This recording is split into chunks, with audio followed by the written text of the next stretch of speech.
رسوله الكريم أما بعد فأعوذ بالله من الشيطان الرجيم بسم الله الرحمن الرحيم. قابل عزت محترم برادر مکرم علامہ سید اظہر حسین شاہ صاحب بخاری دامت برکاتہ کو بلا لیا. برادر مکرم حافظ مختار احمد صدیقی صاحب دامت برکاتہ کو بلا لیا. برادر مکرم محمد عرفان مغل قادری صاحب رہنما تحریک منہاج القرآن اور جملہ حاضرین، سوشل میڈیا کے ذریعے اس پروگرام میں شامل جملہ ناظرین،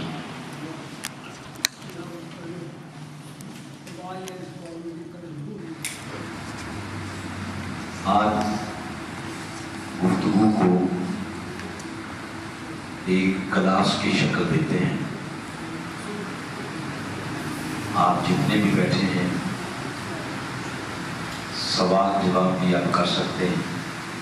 جواب تو ظاہر نہیں ہوگا، آپ کو سوال کرنے کی بھی اجازت ہے، لیکن جو موضوع میں بیان کر رہا ہوں پہلے اس کو سن لیں. بعد ازاں آپ کے ذہنوں میں کوئی سوال آتا ہے وہ ضرور کریں. باتیں تھوڑی ہیں آج، تو اس کو ایک کلاس کی شکل بنا لیتے ہیں.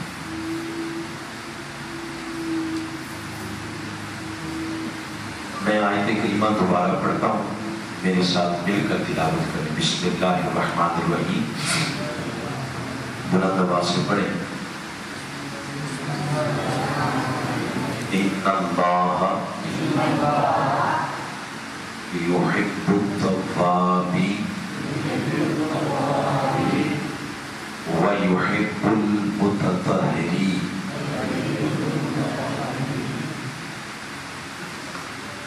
اس کا ترجمہ یہ ہے کہ بے شک اللہ تعالی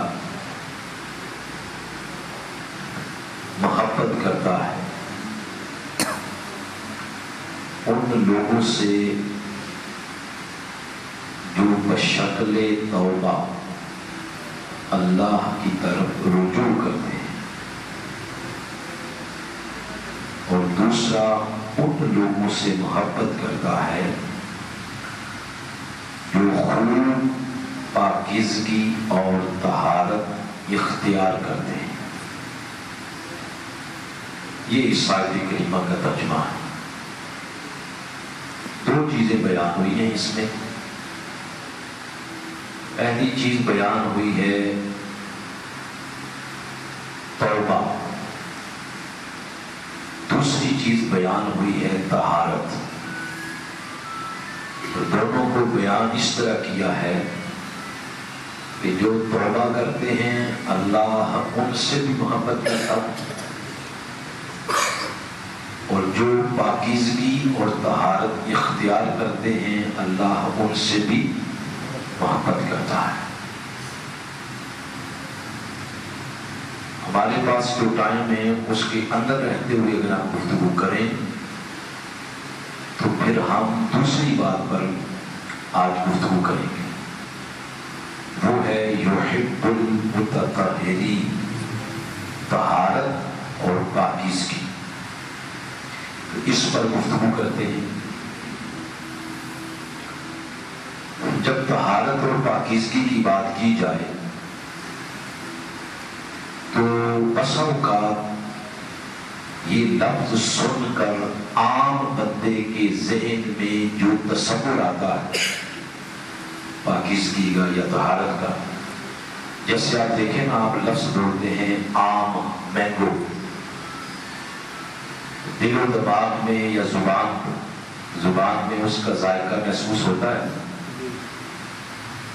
آپ ذکر کرتے ہیں کسی بھی مشروب کا، سنتے ہی اس کا ٹیسٹ سارے اس کے حال احوال کیفیات ذہن محسوس کرتا ہے، دل محسوس کرتا ہے۔ اسی طرح جب لفظ بولتے ہیں طہارت، تو میں یہ عام بات کر رہا ہوں، عام طور پر بندوں کے ذہنوں میں یہ تصور آتا ہے کہ اس سے مراد صرف وضو ہے یا غسل، تو حالانکہ ایسا نہیں ہے۔ اس لیے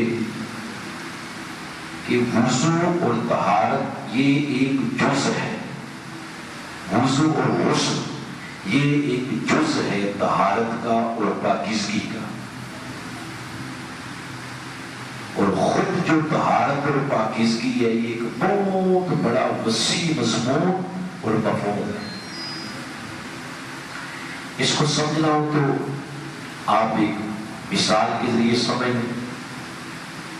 جیسے ابھی ہم نے یہ 7 گھر ہے، کیا نام تھا ان کا، شہزاد صاحب کے گھر میں ہم نے پانی پیا ہے، دروازے سے ہم اندر گئے، بہت بڑی کوٹھی ہے ان کی، بہت بڑا گھر ہے، اللہ برکت دے ان کو۔ ان کے گھر کے بھی کوئی 1-2 کمرے نہیں ہیں، نظر آ رہا ہے کہ کافی وسیع گھر ہے، بے شمار کمرے ہیں، پھر 1 فلور نہیں ہے، 2 فلور ہے، اور تیسرا مومٹی بھی ہوگی۔ ارد گرد انہوں نے 4 دیواری بنائی ہوئی ہے اور 1 گیٹ ہے۔ جو بندہ بھی ان کے گھر میں داخل ہوگا وہ گیٹ سے جائے گا، جب گیٹ سے جائے اندر تو پھر اس میزبان کی مرضی ہے وہ کہاں بٹھاتا ہے، اس کا دل کرے تو باہر صحن میں بٹھا دے، ہم ویسے باہر ہی بیٹھے تھے، موسم ہی ایسا تھا۔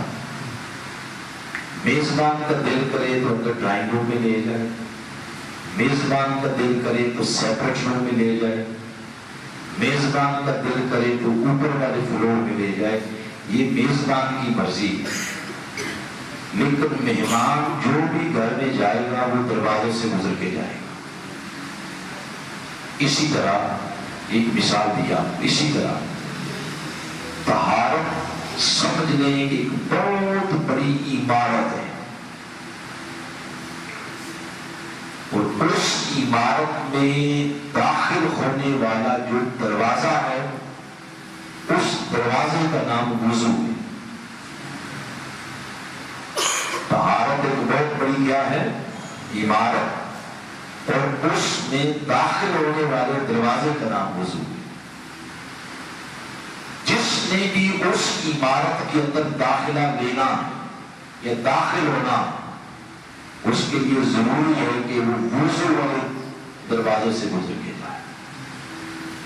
آگے پھر اس کی مرضی، یعنی اللہ کی مرضی ہے کہ وہ آنے والوں کو کہاں بٹھاتا ہے،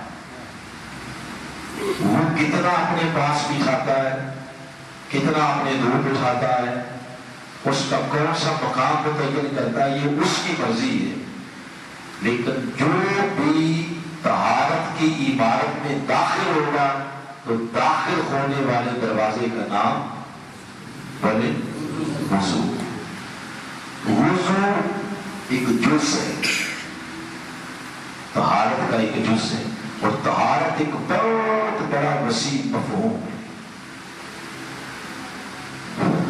تو پھر اسی طرح طہارت پہ جب بات کریں تو طہارت کی 2 قسمیں ہیں۔ ایک قسم ہے قلب کو، دل کو، باطن کو ہر قسم کی میل، کچیل، حسد، کینہ، بغض، لالچ، ہوس، انا پرستی، اس سے پاک کرنا۔ اور ایک طہارت کی قسم ہے اس ظاہری جسم کو ناپاکی سے پاک کرنا۔ ہم جس پر بات کریں گے وہ قلب و باطن کی نہیں، ہم جس پہ بات کرنے لگے ہیں وہ ظاہر کی طہارت ہے۔ اسی طرح جب ظاہر کی طہارت کی بات کریں تو پھر 2 چیزیں ہو جاتی ہیں، ایک ہے وضو، دوسرا ہے غسل۔ قرآن پاک میں بھی اس کی ترتیب اس طرح آئی ہے کہ پہلے وضو کا ذکر ہے اور بعد ازاں غسل کا ذکر ہے. ہم بھی اسی ترتیب کے ساتھ پہلے وضو پہ بات کرتے ہیں، بعد ازاں اگر وقت کے دامن میں گنجائش ہوئی تو پھر غسل پر بات کریں.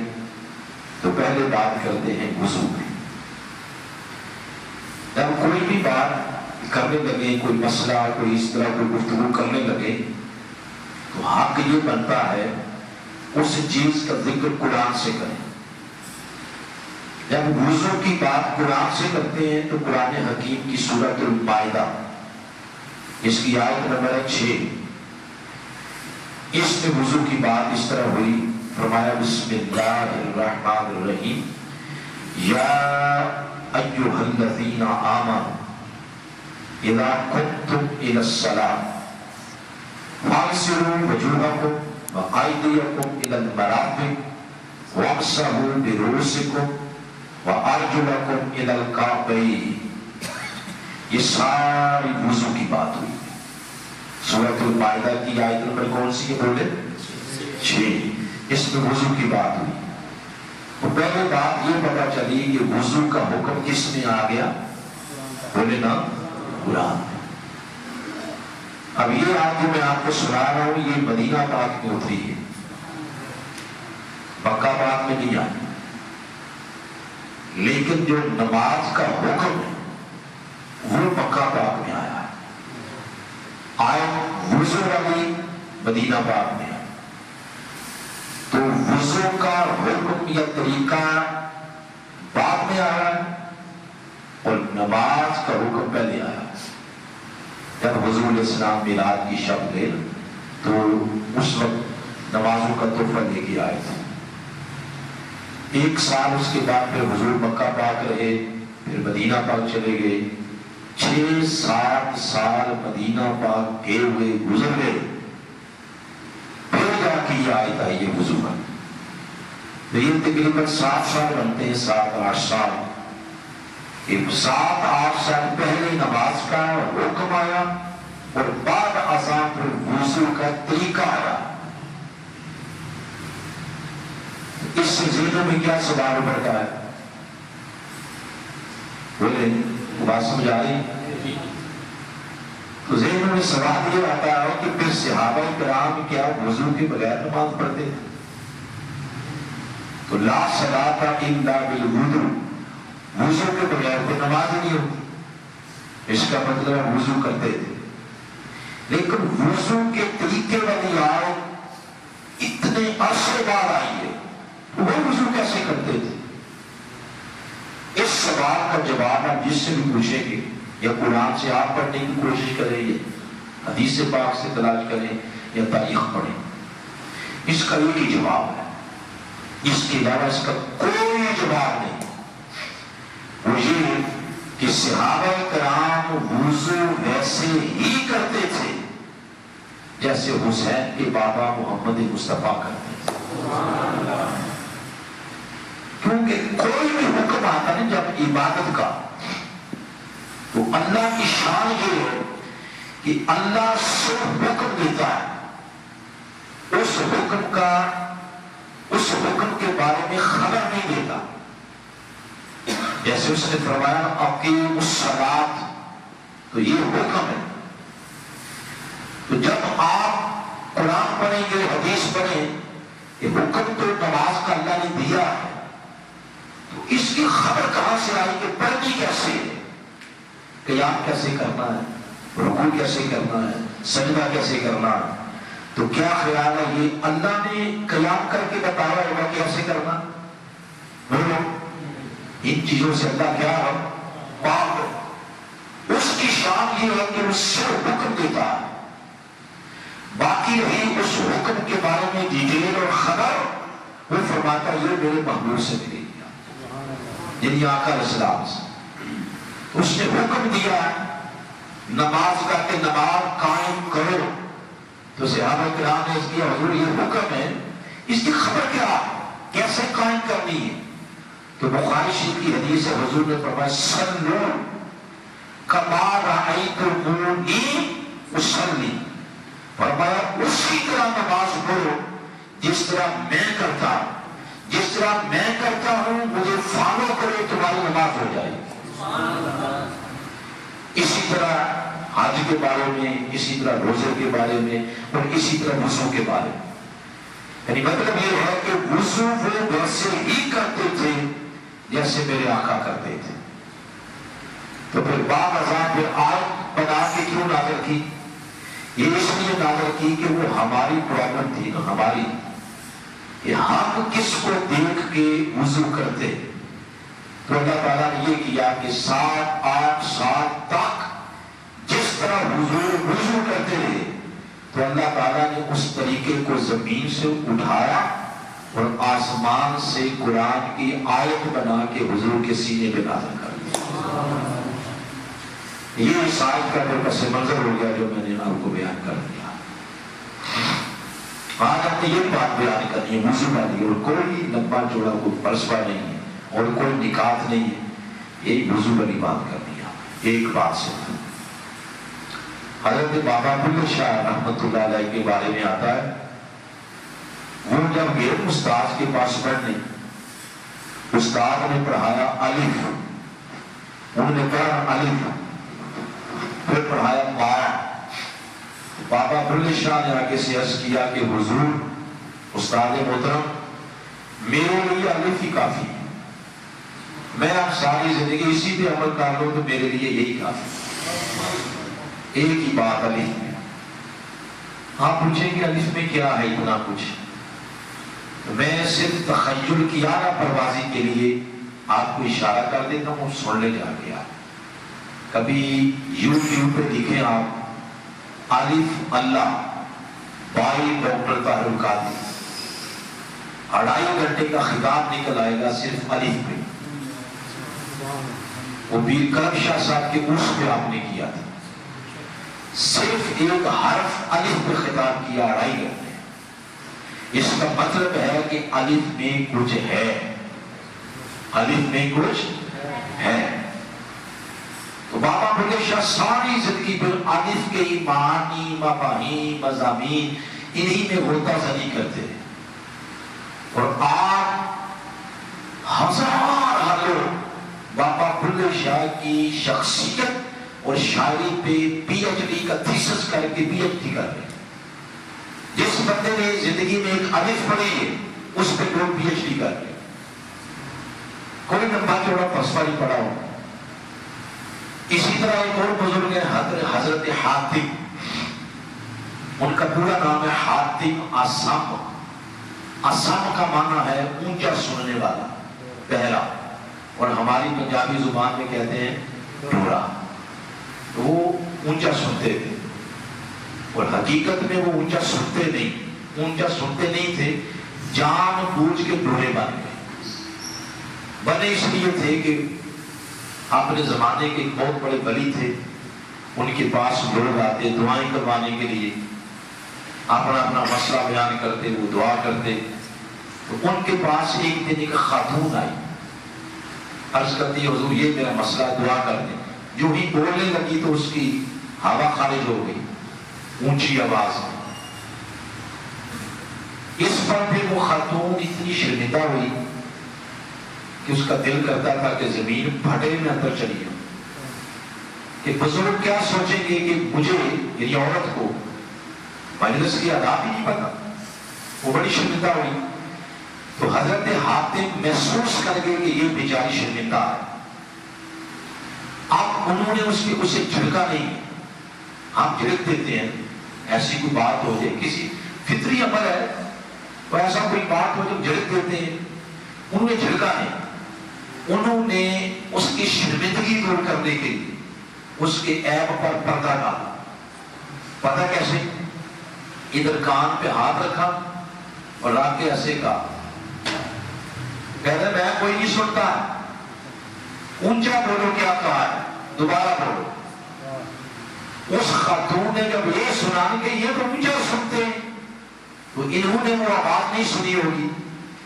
اس پر اس کی جان میں جان آئی. شکر ہے وہ آواز انہوں نے نہیں سنی. اس کو اخلاق کہتے ہیں. ہمارے یہاں جڑا کھڑا بنا ہوتا ہے کہ میں اعلیٰ اخلاق کا مالک ہوں، لیکن ڈیپلی جائیں تو دیکھیں پتہ چلتا ہے کہ اخلاق کی ہوا بھی نہیں لگی. یہ ہے اخلاق.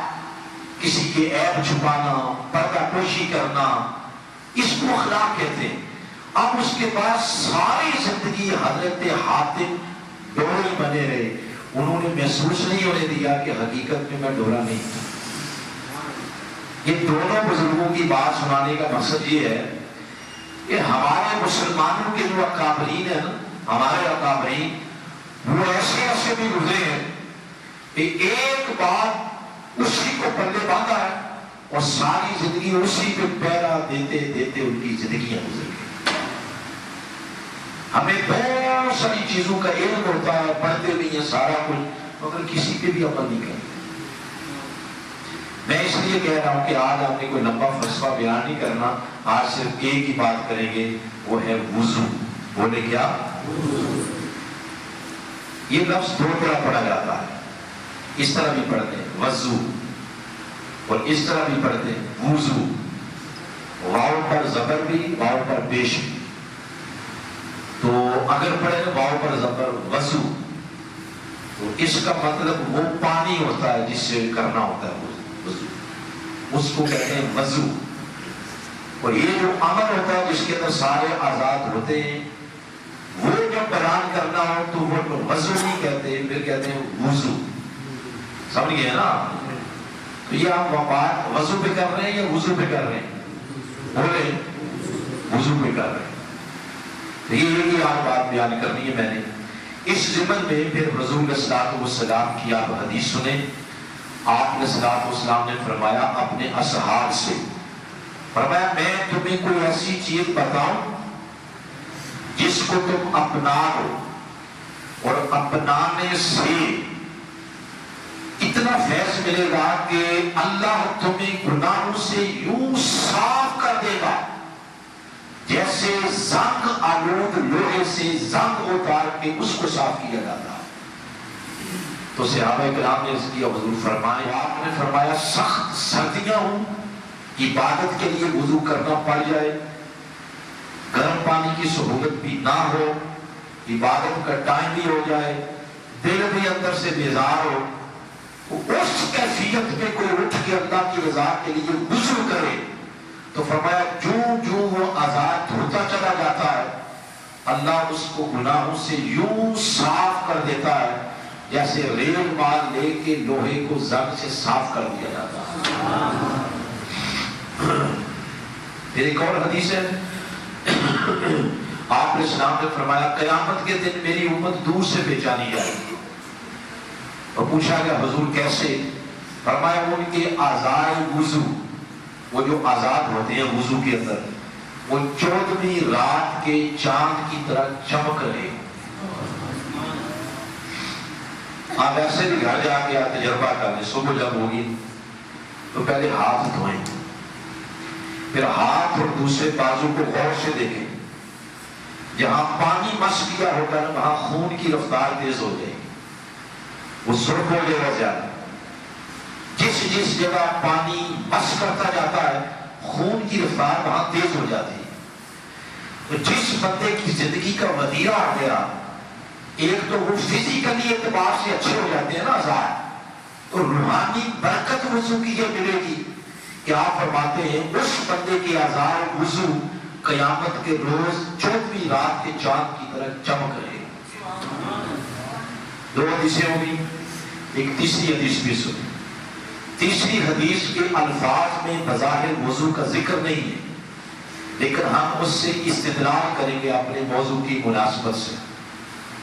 وہ یہ ہے کہ ہم اکثر کہتے ہیں، بلکہ آپ کو یہ لفظ سننے کو ملتا ہوگا کہ ہمارا وضو قائم نہیں رہتا.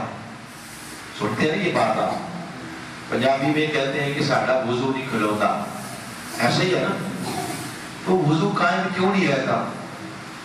اس کی کیا ریزن ہے؟ ایک تو بیماری ہو گئی، تو جن بندوں کو بیماری ہے، تو بندہ 20 22 25 سال کا ہو تو اس کا تو 24 گھنٹے بھی وضو قائم رہنا چاہیے. تو کیوں نہیں رہتا؟ اس کی ریزن وہ حدیث سنیں.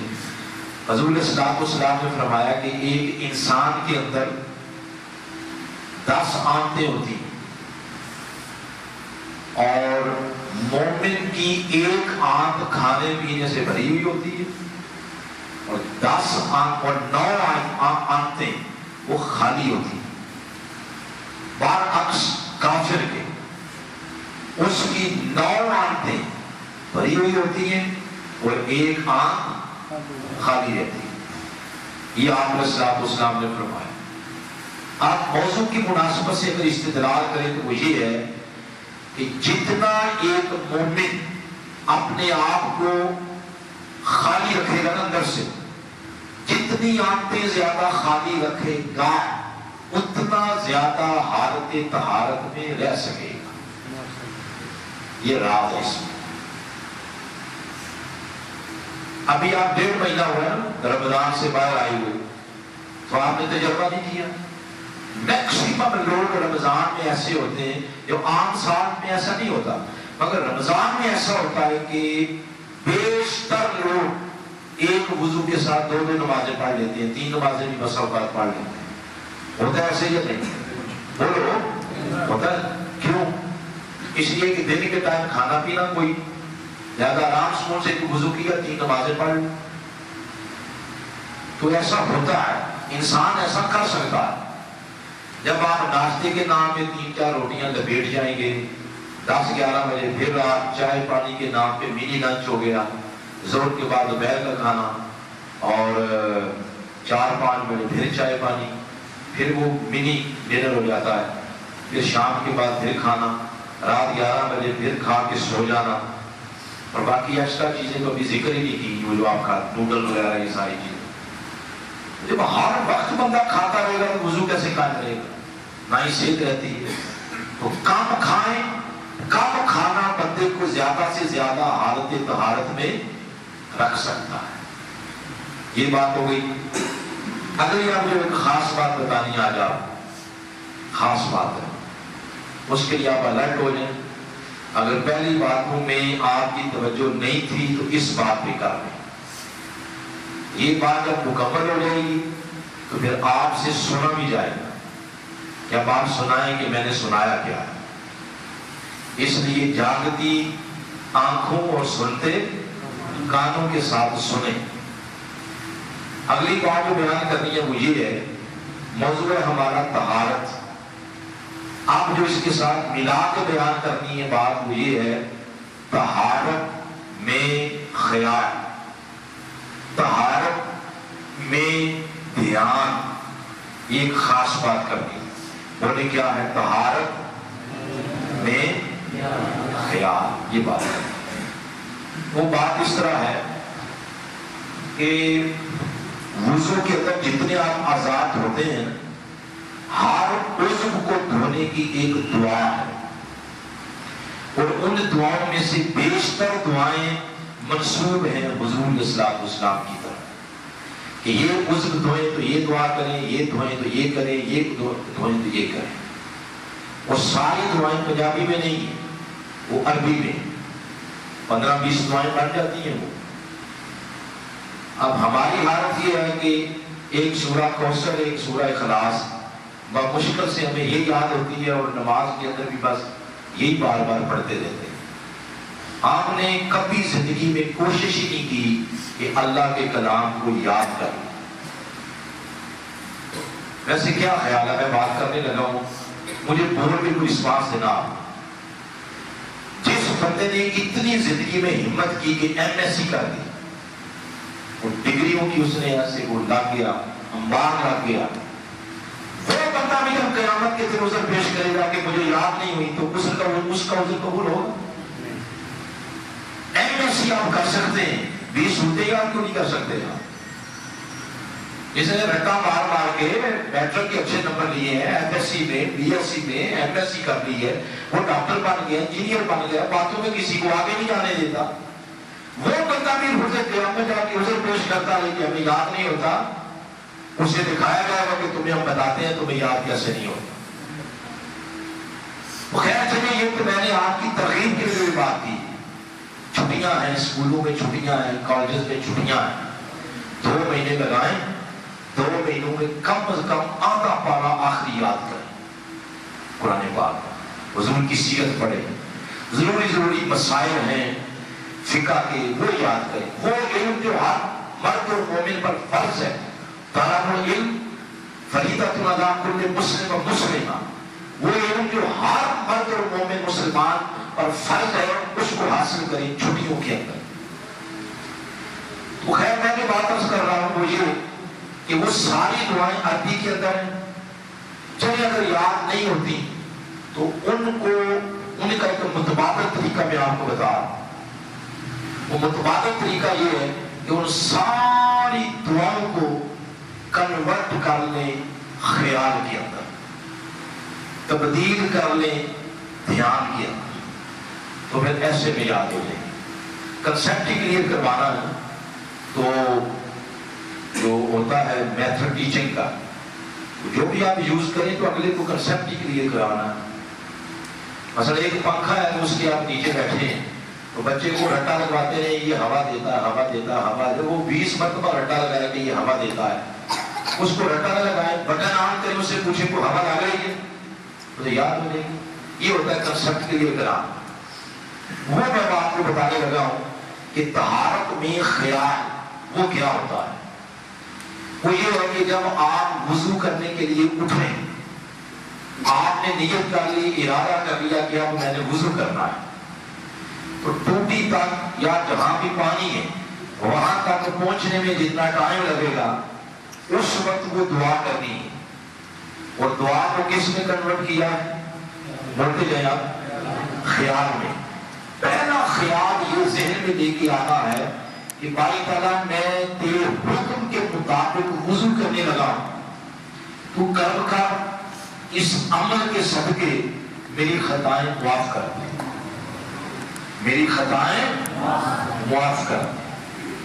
بعد ازاں پھر آپ بیٹھ گئے وضو کرنے کے لیے، سب سے پہلے آپ نے وہ ٹوٹی کھولیں گے تو اتنی کھولنی ہے کہ آپ کے جسم کے ساتھ مس شدہ پانی اس کے چھینٹے سائڈ پر بیٹھے جو بندے ان پر نہ پڑے۔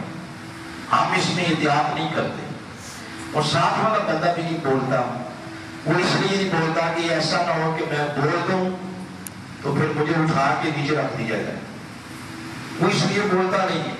پاکستان میں ہر بندے کا بی پی ہر وقت 250 پہ ہوتا ہے، کوئی پتہ نہیں اگلے لمحے کیا ہو جائے گا، تو اتنی کھولنے کے ساتھ والا بندہ ڈسٹرب نہ ہو۔ اور کیوں کہ اس لیے کہ وہ جو پانی ہے نا جو آج انسان کے جسم کو مس کر گیا، وہ پانی عام نہیں ہے، وہ پانی ہے مستعمل پانی۔ بولے کیا؟ مستعمل۔ مستعمل کا معنی یہ ہے استعمال شدہ پانی۔ اس پانی کی اپنی پاکی کے اندر عیب آ گیا ہے، نقص آ گیا ہے، خلل آ گیا ہے۔ یہ تو نہیں کہہ سکتے کہ بالکل حرام ہی ہو گیا، یہ نہیں کہہ سکتے، لیکن اس کی کے اندر نقص آ گیا ہے۔ اور آپ کے دائیں بائیں جو لوگ بیٹھے ہیں، ضروری نہیں کہ وہ سارے میرے جیسے گناہگار ہیں، بڑے بڑے متقی لوگ ہو سکتے ہیں، ایسے متقی لوگ جو مستعمل پانی کے چھینٹوں سے بھی اپنے آپ کو بچاتے ہیں۔ مثلا امام اعظم ابو حنیفہ کے بارے میں ایک بڑا مشہور واقعہ ہے کہ انہوں نے فتویٰ دیا کہ ایک درہم کا جو سکہ ہوتا ہے، آپ کے یہاں جیسے 5 روپے 2 روپے کا سکہ ہے، اس سکے جتنی ناپاکی جسم پر لگی ہو یا اس سے کم لگی ہو تو اس کے ساتھ نماز ہو جاتی ہے۔ وہ خود ایک دن نماز پڑھنے لگی تو اس سے بھی کم سے کم ناپاکی کے چھینٹے پڑے ہوئے تھے جسم پر، لباس پر، تو کہنے لگے آپ ذرا رکے میں دھو کے لایا۔ دھونے چلے گئے، نماز پڑھ کے بعد میں کسی نے پوچھا کہ حضرت یہ آپ کا ہی فتویٰ ہے کہ ایک درہم کے سکے کی مقدار جتنی یا اس سے بھی کم مقدار کے ساتھ نماز ہو جاتی ہے وہ ناپاکی جو لگی ہو، آپ خود دھونے چلے گئے تھے؟ تو انہوں نے پھر یہ جواب دیا، انہوں نے فرمایا وہ تو صحیح ہے، وہ تو میرا فتویٰ ہے، تو یہ جو میں نے کیا ہے یہ میرا تقویٰ ہے۔ یہ کیا ہے؟ تقویٰ۔ تو جن کو لو لگ جاتی ہے نا وہاں کی، اللہ کے قریب ہو جاتے ہیں، وہ مشکوک چیزوں سے بھی بچتے ہیں، وہ مستعمل پانی کے چھینٹوں سے بھی اپنے آپ کو بچاتے ہیں۔ تو وہ یہ کہ اتنے کھولنے کے ساتھ والا بندہ ڈسٹرب نہ ہو۔ پھر آپ نے ہاتھ دھونے کلائیوں میں ناخن بڑے رکھے ہوئے، ویسے تو بڑے رکھنے نہیں چاہیے، وہ اچھے لگتے ہی نہیں، اور منع بھی ہے شریعت کے اندر. منع صرف مردوں کے نہیں ہے، عورتوں کو بھی منع ہے اور مردوں کو بھی منع. تو ناخن بڑے ہیں، نیچے اگر میل کو زیادہ پھنسی ہوئی اس کو نکالیں، نیچے تک پانی پہنچانا ضروری ہے. ناخن پالش لگی ہوئی ہے تو اس کے ساتھ وضو نہیں ہوگا. وہ وضو نہیں ہوگا اس کا مطلب یہ نہیں ہے کہ وہ ناخن پالش کی شرط کوئی حرام ہے، وہ یہ مسئلہ نہیں ہے. مسئلہ یہ ہے کہ ناخن پالش ایک طے ہوتی ہے، تو طے پانی کو نیچے نہیں جانے دیتی. جب نیچے نہیں جانے دے گی تو ناخن خشک کریں گے اور وضو نہیں ہوگا، وضو نہیں ہوگا تو نماز نہیں ہوگی. مطلب یہ ہے ہاتھ دھونے کا طریقہ. جب آپ نے ہاتھ دھونا تو اس کو دعا کیا مانگنی، اور دعا کو کس میں کنورٹ کیا ہے؟ خیال میں. خیال یہ ذہن میں لے کے آنا ہے کہ باری تعالیٰ عمل وضو کے اندر میں ہاتھ دھو رہا ہوں، تو کرم کر، اس عمل کے صدقے میرے ہاتھوں میں برکت پیدا کر. یہ خیال لے کے آنا، میرے ہاتھوں میں کیا پیدا کر؟ بولے برکت پیدا کر. جب برکت آتی ہے نا ہاتھوں میں، وہ کام جو لوگ 5 گھنٹوں میں کرتے ہیں برکت والے چٹکی میں کر دیتے ہیں. وہ کام جس میں بڑے بڑے لوگ فن والے، مثلا آج کل لوگ وہ ٹی وی مسالہ ٹی وی پہ دیکھ کے کھانے کے طریقے سیکھتے ہیں، مگر پرانی بوڑھی مائیں اس وقت تو ٹی وی مسالے ہوتے ہی نہیں تھے.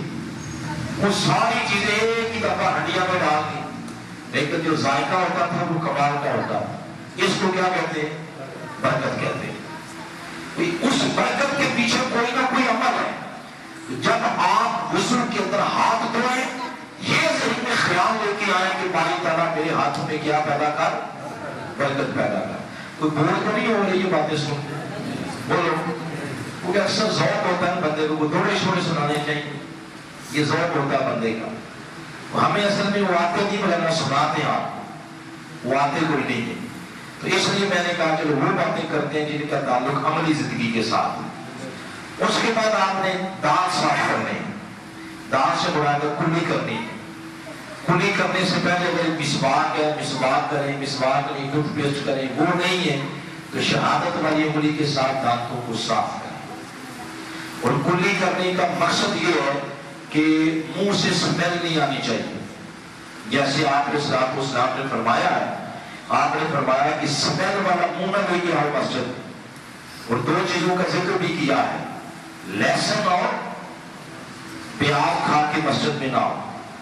اور اس کا مطلب یہ نہیں ہے کہ یہی 2 چیزیں نہیں کھا کے آنی، باقی جو مرضی کھا کے آتے رہو. یہ تو آپ نے فار ایگزامپل نام لیا، سمبولکلی آپ نے فرمایا ہے ہر وہ شے جس سے منہ میں بدبو آتی ہے اور اگلا بندہ کراہت محسوس کرتا ہے تو فرمایا وہ کھا کے مسجد میں نہ ہو. مطلب یہ تھا کہ منہ سے اسمیل نہیں آنی چاہیے. آپ بتائیں کیا ہمارے منہ ایسے ہی ہیں؟ بدبو آتی ہے ہمارے منہ سے.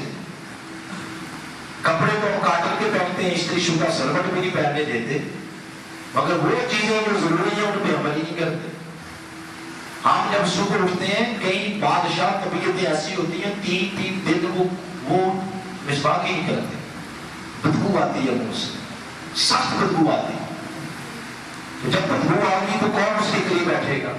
اور اگر ہر بندے ایسا کرنا شروع کر دے کہ منہ صاف نہ کرے تو انسان سے دور ہو جائے گا، تو معاشرتی زندگی کا تصور ہی ختم ہو جائے گا. معاشرتی زندگی کے کچھ اصول ہیں، کچھ SOPs ہیں، ان پر عمل کرنا ضروری ہے، تب معاشرے بنتے ہیں.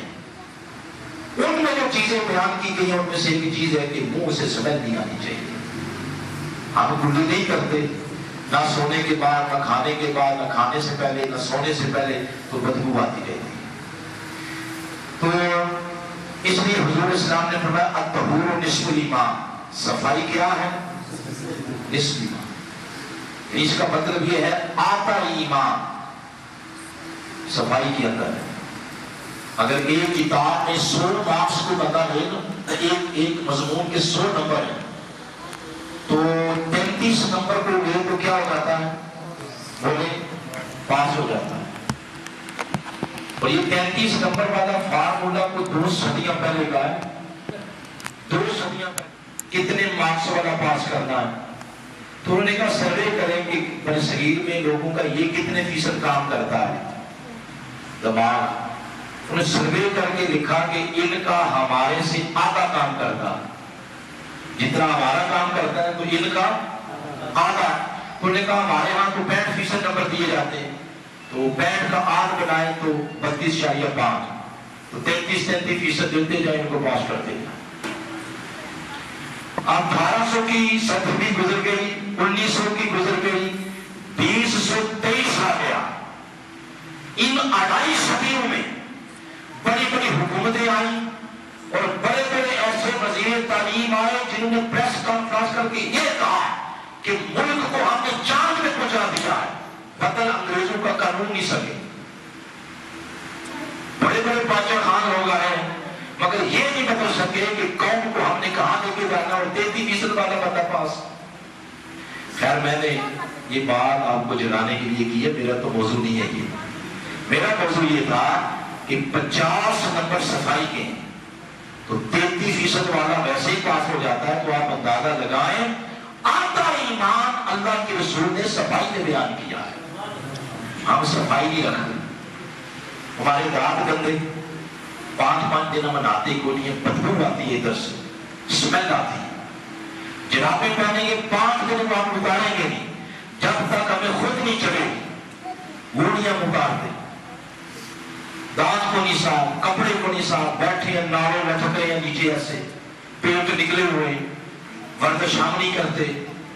یہ حال ہے. گھر گندے، چارپائیاں گندی، بستروں کی چادریں گندی، سرانوں کے وہ کمر گندے، نالیاں گندی، سڑکیں گندی، دل گندے، سوچیں گندی، خیالات گندے. یہاں سے لے کر اوپر تک گندی کر. اب بتائیں کتنا ایمان؟ آدھا ایمان آقا علیہ السلام نے صفائی میں بیان کیا. اچھا آپ کے علاقے میں جو بڑی بڑی کوٹھیاں نظر آتی ہیں یہ یقیناً باہر رہتے ہیں، یہ سارے باہر رہتے ہیں. جس دن وہ پہلے دن باہر سے آتے ہیں اس دن ان کے ساتھ اپنے آپ کو کھڑا کر کے کسی دوسرے کو کہنا کہ بتائیں ان میں سے صاف کون ہے. صاف وہی ہوگا نا، دانت بھی صاف، ہر شے اس نے. 5-6 مہینے جب یہاں کی ہوا لگتی ہے وہ بھی ہمارے جیسا ہو جاتا ہے.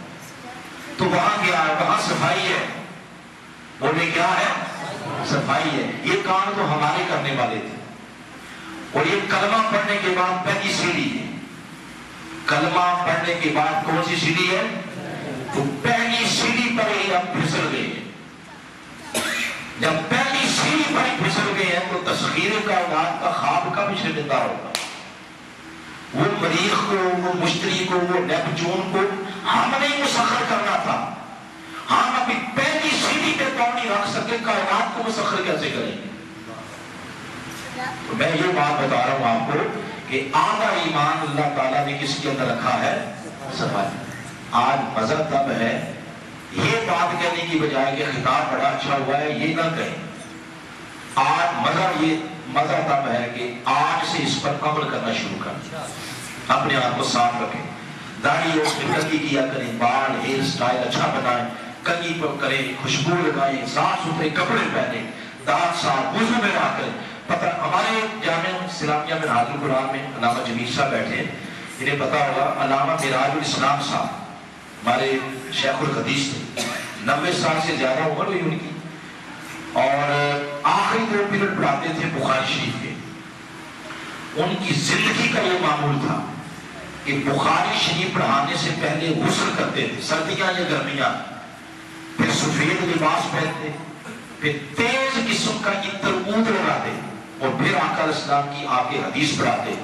اور یہ کہا کرتے تھے بیٹا مومن وہی ہے جس کے سر کے بانوں کی نوک سے لے کر پاؤں کے ناخنوں کی نوک تک جو صفائی کا مرکب نظر آئے. تو میں جو بات کرنے لگا تھا وہ یہ تھا کہ دانت صاف کریں، کلی کریں 3 بار. روزہ ہے تو غرارہ نہ کریں، روزہ نہیں تو غرارہ کریں. جب کلی کرنی ہے تو اس وقت خیال یہ ذہن میں لے کے آنا ہے کہ باری تعالیٰ میں تو منہ کو کر رہا ہوں صاف وضو کے اندر، تو کرم کر، اس کو اتنا پاک کر کہ دنیا میں رہتے ہوئے میری زبان سے جب بھی کوئی کلام، کوئی لفظ، کوئی گفتگو نکلے تو ٹوٹے ہوئے دلوں کو جوڑنے کا سبب بن جائے۔ یہ اپنے ذہن میں خیال لے کے، پھر اس کے بعد ناک میں پانی ڈالنا ہے، دائیں ہاتھ میں پانی لے کے ڈالیں، اس چھوٹی انگلی سے صاف کریں، نرم ہڈی تک پہنچائیں۔ خیال یہ ذہن میں لے کے آنا ہے کہ باری تعالیٰ میں ناک کو کر رہا ہوں صاف، تو اس کو کر پاک، اتنا پاک کر کہ قیامت کے روز یہ جنت کی خوشبو سونگھنے کے قابل ہو جائے۔ پھر چہرہ دھونا ہے، چہرے کی مقدار یہ ہے، یہ جہاں سے آپ کے بال شروع ہوتے ہیں تو یہ نیچے والی پیشانی کا حصہ، یہ حلق تک، یہ چہرے کی لمبائی ہے۔ اس کان کی لو سے لے کر اس کان کی لو تک یہ ساری کیا ہے؟ چوڑائی، یہ چہرے کی مقدار ہے۔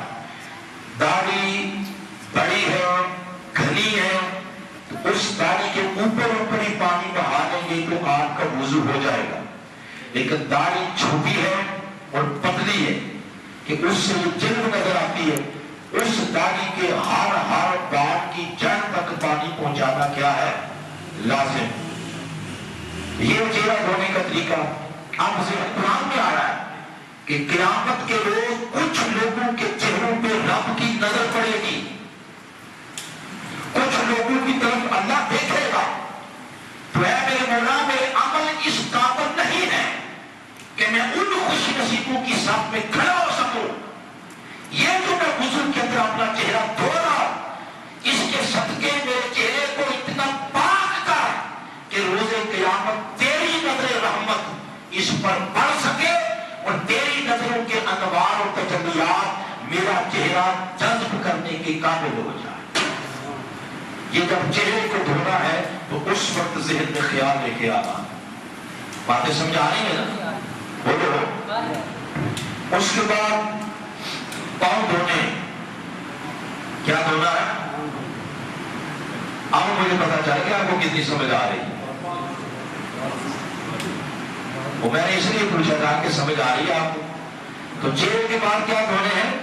بازو دھونے، پہلے دایاں بازو اور پھر بایاں بازو۔ وَأَيْدِيَكُمْ إِلَى الْمَرَافِقِ، کونی اس میں دھونا، دونوں بازو کو گیلا کر لیں نیچے چوٹی کے، پھر ایسے چلو میں پانی ڈالیں، ایسے مخالف سمت سے بہائیں کہ ایک ایک بال کی جڑ کو گیلا کرتے یہاں سے پانی نیچے گر جائے۔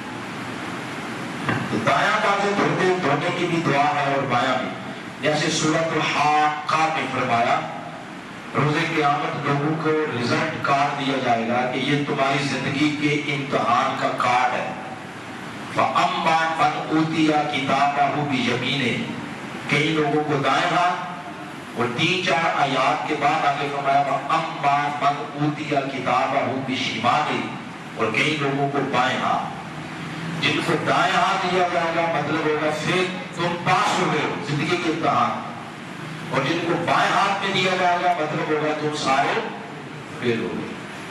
تو جب دایاں بازو دھونا ہے اس وقت یہ ذہن میں خیال لے کے آنا ہے کہ باری تعالیٰ میں وضو کر رہا ہوں تیرے حکم کے مطابق، اس میں آپ نے ہاتھ دھو رہا ہوں دایاں ہاتھ، تو قیامت کے دن کرم کرنا، میرا نام اعمال میرے دائیں ہاتھ میں پکڑا، اور اس کو جب دھونا ہے تو مفہوم مخالف کو خیال بنا لینا کہ مولا اس میں نہیں دینا، اس کو محفوظ رکھنا۔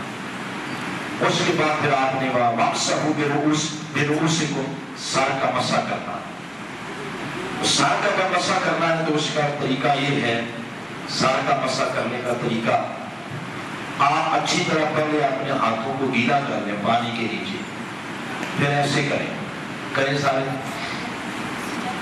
یہ ہاتھ جوڑ لیں، اور یہ جو 3 انگلیاں ہیں ان 3 انگلیوں کے پیٹ کے ساتھ ایسے یہاں سے شروع اور پیچھے تک لے جائیں، اور یہ جو ہاتھوں کی ہتھیلیاں ہیں ان کے ساتھ سر کی سائڈز، پھر یہ جو 2 جوڑی تھی آپ نے تو شہادت والی انگلیوں سے کان کی اندر والی سائڈ اچھی طرح گیلا کر لیں۔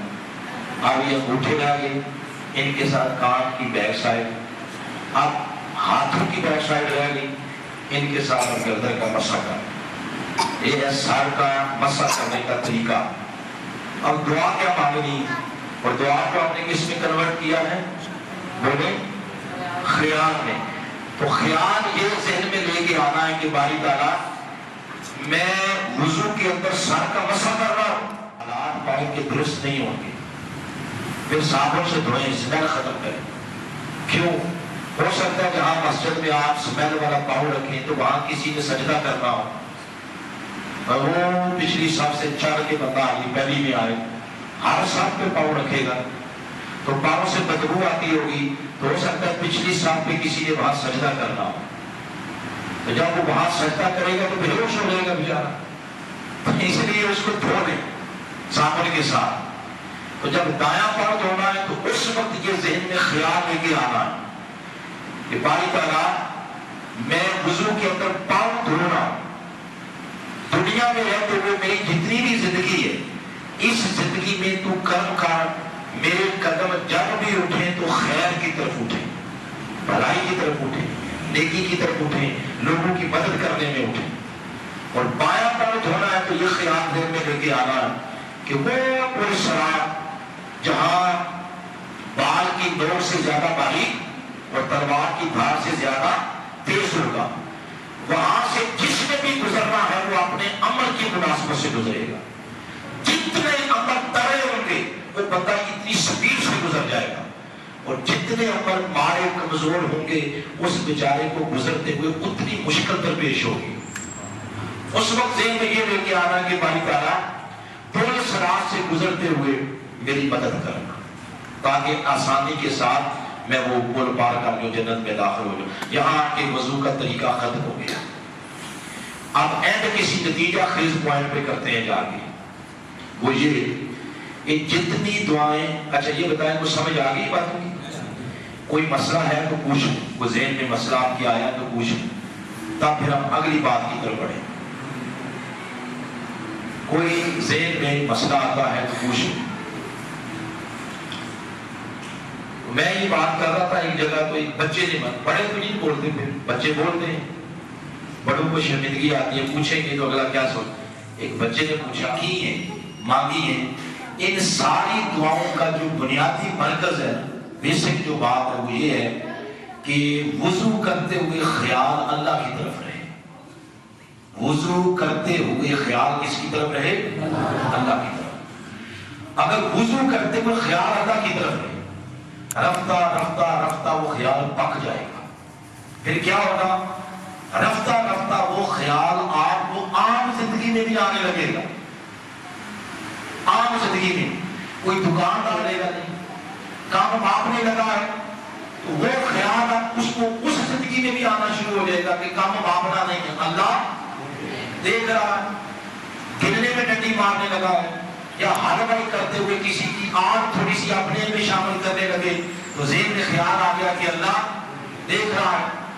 گاڑی میں سفر کر رہے ہیں تو آنکھ میں چوری کرنے لگے تو خیال آ گیا کہ اللہ دیکھ رہا ہے.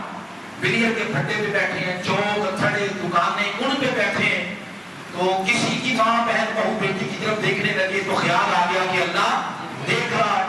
موبائل کھول لیا رات 2 بجے، یوٹیوب کھول لی، دل کیا کچھ اور دیکھوں تو ذہن میں خیال آ گیا کہ اللہ.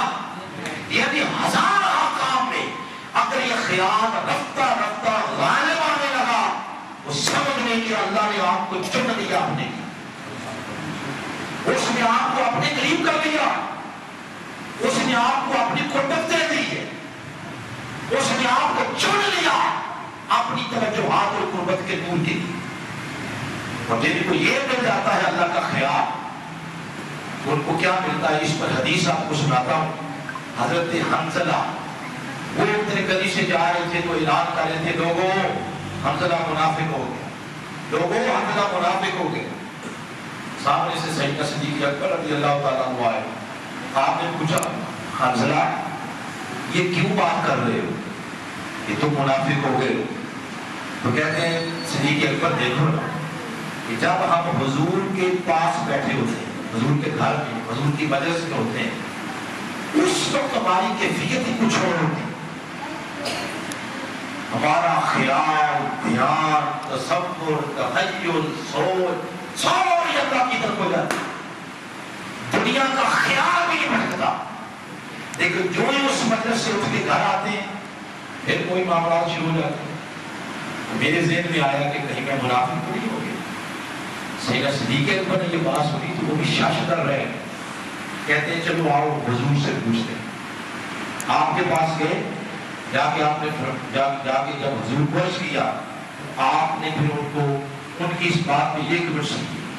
آپ نے فرمایا اے حنظلہ، اے صدیق اکبر اور اے سارے اصحاب، اور میں دیکھو جو کیفیت تمہاری میرے پاس بیٹھ کے ہوتی ہے، یہ کیفیت اگر تمہاری زندگی کا ماننے حصہ، کل خیال ہر لمحہ، ہر وقت، ہر گھڑی اللہ کی طرف چلا جائے، تو فرمایا جن رستوں سے تم گزر کے جاؤ اللہ کے فرشتے تمہیں سلوٹ کرتے رہے، تمہیں سلام کرتے رہے۔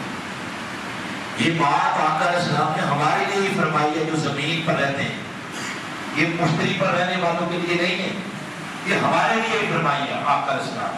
کیا ہم نہیں ایسا کر سکتے؟ بولے نا، بولے کیا خیال کر سکتے ہیں؟ باقی ہر کام ہم کر لیتے ہیں، سیاست کے پیج اتاؤ کوئی ہم سے سیکھے، بڑے اور بجائے کوئی باتیں کرنی ہو تو کوئی ہم سے سیکھے، یہ باتیں ہم کیوں نہیں کر سکتے؟ یہ بھی ہمیں نہیں کرنی ہے۔ آئیں کل سے نہیں، آج سے ان باتوں پہ عمل کرنا ہے۔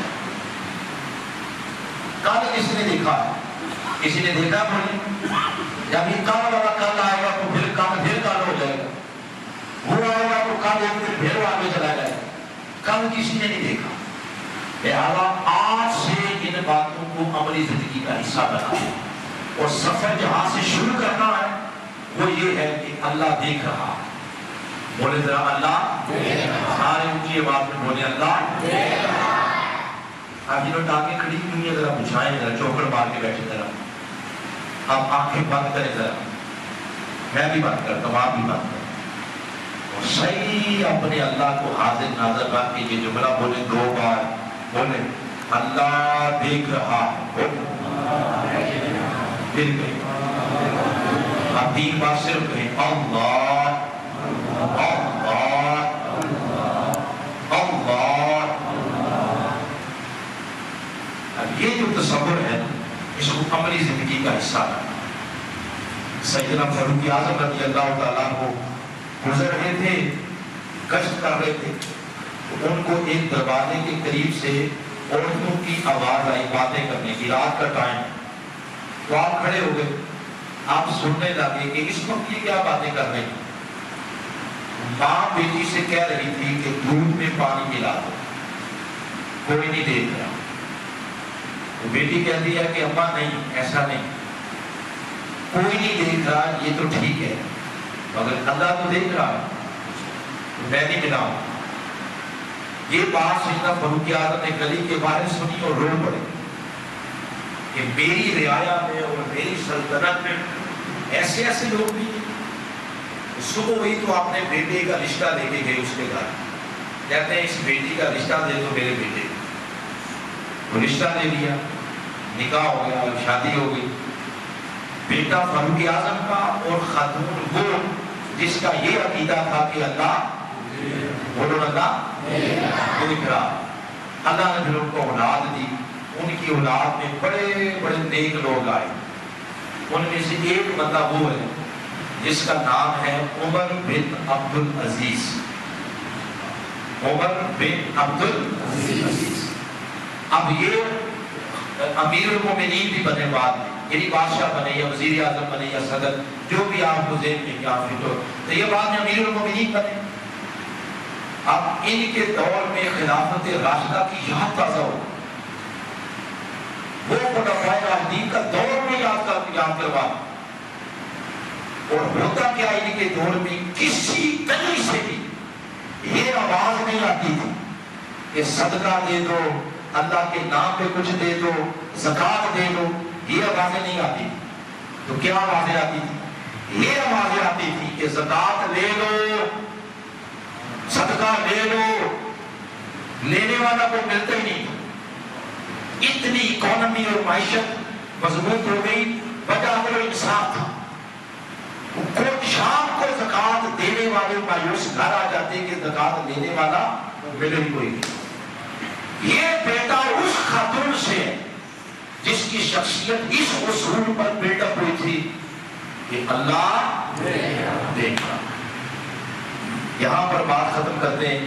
آج اب یہاں مسجد نماز پڑھ کے جائیں, یہ تسبیح کرتے ہوئے جائیں, کوئی اور باتیں نہیں کریں, یہ تسبیح کرتے ہوئے جا رہے کہ اللہ دیکھ رہا ہے, اللہ دیکھ رہا ہے. اس کو دل میں بٹھائیں.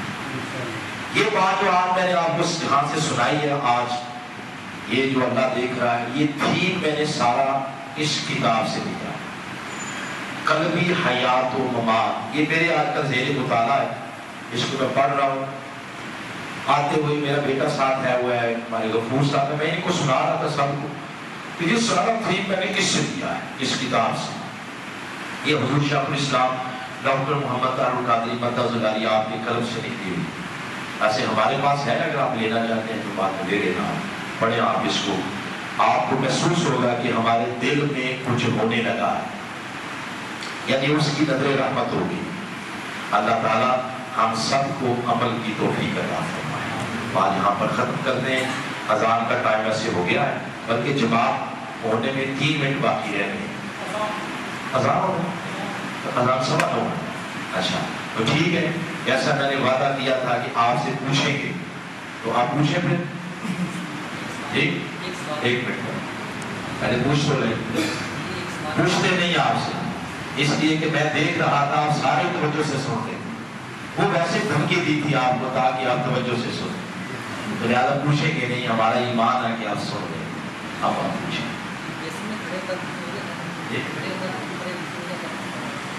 وضو کے جو آداب ہیں وہ یہی ہے کہ بیٹھ کے کریں. وہ جہاں بھی آپ فقہ کی کتابوں میں پڑھیں گے تو پہلے لکھے ہوں گے فرائض, وہ 4 ہیں جو یہ آیت میں بھی بیان ہوئے, وضو کے فرائض 4. پھر اس کے بعد آپ پڑھیں گے سنتیں, وضو کی سنتیں کیا ہیں, تو پھر پڑھیں گے آداب. آداب میں لکھا ہوگا کہ وضو بیٹھ کے کریں. تو آج کل پھر ہر دوسرے بندے کو پرابلم ہے گولوں کی, یہ گولوں کی پرابلم, جوڑوں کی, تو نہیں بیٹھ کے کر سکتے تو کھڑے ہو کے وضو کرنا جائے تو کر سکتے ہیں, وضو ہو جاتا ہے کھڑے ہو کے. اور پوچھنے کی عادت ڈالیں, اس سے علم میں اضافہ ہوتا ہے.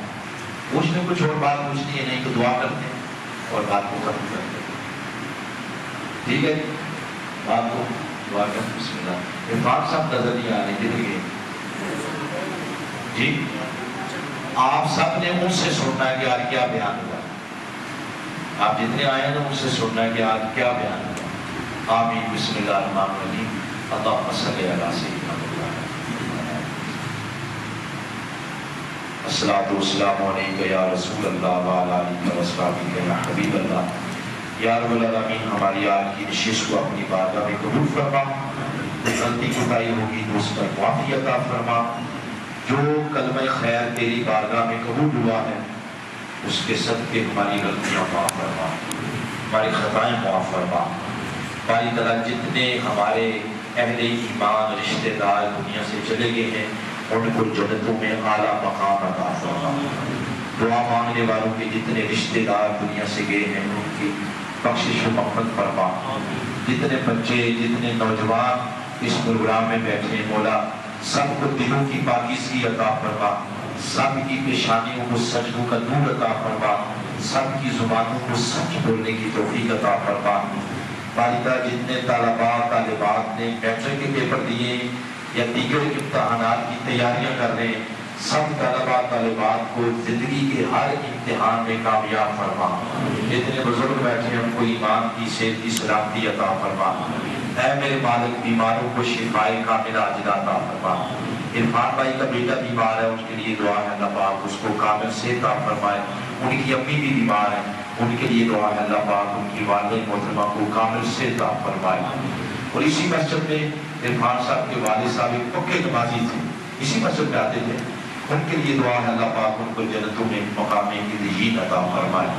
اے میرے مولا, جو کچھ آج آپ نے پڑھا سنا ہے اس کو زندگی, عملی زندگی کا حصہ بنانے کی توفیق عطا فرما.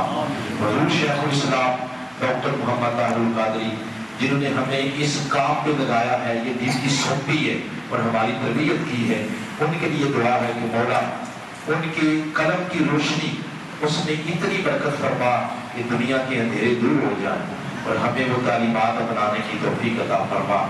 غازیوں اور شہیدوں کی سرزمین آزاد کشمیر، مقبوضہ کشمیر، یہاں کے باسیوں کو مولا اپنی امان میں رکھ، اپنی حفظ و امان میں رکھ۔ باری تعالیٰ تیری بارگاہ میں دعا ہے مقبوضہ کشمیر کے لوگوں کو آزادی عطا فرما، پاکستان کی آزادی کا سورج قیامت تک چمکتا رہے، اس کو کبھی بھی گرے نہ لگے، اور جتنے لوگ حج میں جا رہے ہیں ان کے سفر کے صدقے ہمیں بھی وہ سفر عطا فرما۔ وصلی اللہ تعالی علی خیر خلقہ و نور عرشہ سیدنا و مولانا محمد وعلی آلہ وصحبہ بارک وسلم اجمعین برحمتک یا ارحم الراحمین۔